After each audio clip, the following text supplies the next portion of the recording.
Well, welcome to another isolation interview. Great opportunity to catch up with the boss of Harness Racing New Zealand, the CEO Peter Jensen, and also media scribe, well known to us, of course, and Michael Guerin. First of all, Michael, how have you been handling the isolation for someone who's had 30 years, I guess, of following racing and having racing basically every day in your life? Must be some sort of change. It's been very different, Greg. Hi to everybody who's taken the time to watch us. It's been very different, but there's been lots of stories around, lots of stories about what happens next, which is why we've got Peter on today. Greg, it's a little mini format of the box seat, but we're going to try and clarify as much as we can what happens next for harness racing and the greater racing industry. And some of the questions we've been given by people who've sent into Harness Racing New Zealand, we'll ask those questions on their behalf. And we'll also cover some ground, Greg, which is, it may sound very obvious, and some of the questions may sound very obvious, but not everybody has the chance or time to do all that research. So we'll ask Peter some questions that you and I and people watching this may know the answers to, but so we can clarify some of this stuff. Because, Greg, there's a lot of information going around on social media. There's a lot of gossip and people are emotionally involved in this, and I fully understand that. But a lot of that information is wrong, so we'll try and get to the facts and facts only as best we can with Peter. Yep, let's have a chat to Peter now. And welcome, Peter. Thanks so much for your time. I know for a lot of people in isolation, they haven't been up to much, but that hasn't been the case for you. No, certainly not. No, it's been very much business as usual in terms of working from home. Had the team all working from home and meeting with the board every couple of days, meeting with Rita most days actually on one issue or another. So no, there's been plenty on, both about a resumption of racing this season and then, of course, looking forward to next season. Peter, I'll try and keep this structured and perhaps go through some of the questions, and you must be delighted with the response too. I know you had over 50 participants send you through a whole lot of questions, so I've tried to narrow them down for you. And let's just start with the start point, the end of May for us, the 29th, settling on that date. Give me the background to that and the reasons why we're kicking off then. Yeah, the reality is, I guess we work backwards a bit in terms of when we believe that we'd be in alert level 3 and therefore had everybody back training. So people back on the beach, most importantly back in the training centres where they haven't been able to work horses, and then for those who have been keeping them ticking over, to move into fast work, to get horses fit, and then of course to be able to attend workouts and trials. There's quite a big pool, Greg. We've got data now on more than 1,200 horses formally in the Info Horse system. So trainers have done a great job in helping us out with that.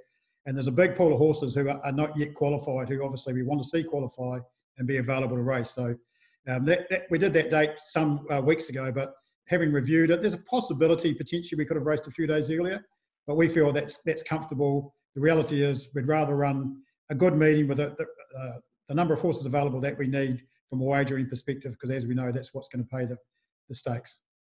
Peter, how far out from that initial race day will there be workouts and trials? I understand they will definitely be happening leading into racing. Yes, look, as long as we are able to confirm that we can do so under alert level 3, but again, hopefully we'll be in alert level 2 within a couple of weeks. So the intention would be that 2 weeks before we resume racing, we'll be back doing both workouts and trials. Andrew Morris and Darren are both in touch with the clubs that run those. Everybody seems keen to participate again and to give us the support we need to make that happen. So do you believe that there definitely won't be, as what's happened with the Greyhounds, potentially coming back and having a meeting maybe 6 or 7 days prior to that start date? Look, I don't think so at this stage. I mean, if there was a very obvious potential, then Rita certainly are keen for product. But look, we've got a little bit of time, so let's see what that looks like leading into it. If it's very obvious that there's those numbers available, potentially that could change. But at the moment, we're comfortable with May 29. Let's have a fit pool of horses. That's the key thing from an animal welfare perspective. A little bit different than Greyhounds, I guess. And I think most of their races will be over the sprint distance initially. So animal welfare has got to play a part in our thinking as well. Programs. When are we likely to see those out? When are we likely to see owners back at the track? If you could just touch on those couple of points. Maybe touch with the second one first, Greg. So racing under alert level 2, as we were before we went into the lockdown, no owners were allowed on course, and that was pretty clear why that was the case.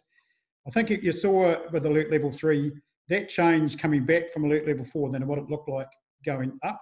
And I expect that alert level 2 will as well. The government's got a couple of weeks to prescribe what that looks like, and then that'll give us a better idea whether we might be able to have owners back on course. At the moment, we're assuming that we're going to be racing public excluded, which will include owners, for some time, but I just can't tell you what the government's thinking. In terms of programs, we are going to run an open noms program process for those meetings. That was discussed with the handicapping working group and a number of trainers representing the Trainers and Drivers Association. There's broad support for that. Much as possible, we're looking to run that on an online process. So if you come back to the issue around costs, it just does not make sense to have people on the end of the phone taking noms in 2020. So we want to change that. We want to run open noms, see what we've got, and then structure programs around the horse pool. Peter, you mentioned trainers and drivers there. Are they going to be able to travel between regions, South, Canterbury and North, over the next couple of months? Or if you are based in Dunedin or Southland, can you only race at Invercargill? And does it also apply to the horses? Can I send my horse from Invercargill to Canterbury if I think it's better placed there? Mick, there's just been some guidance coming out today actually from MPI on horse movement. So if you're using a professional horse mover, you can move a horse anywhere in the country as of today. If you're doing that yourself, you need to do that within your region. But I think that, again, that applies under alert level 3.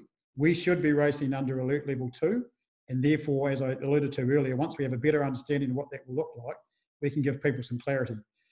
We're certainly in our order and direction that's gone to WorkSafe around racing. We're saying that people can't move between the islands as licensees, but clearly, as I've just said, horses can if they were to go with a majestic. What about the regions, Peter? What about Invercargill or south of Oamaru, I presume it's going to be, into Canterbury? Can a driver drive at both those places?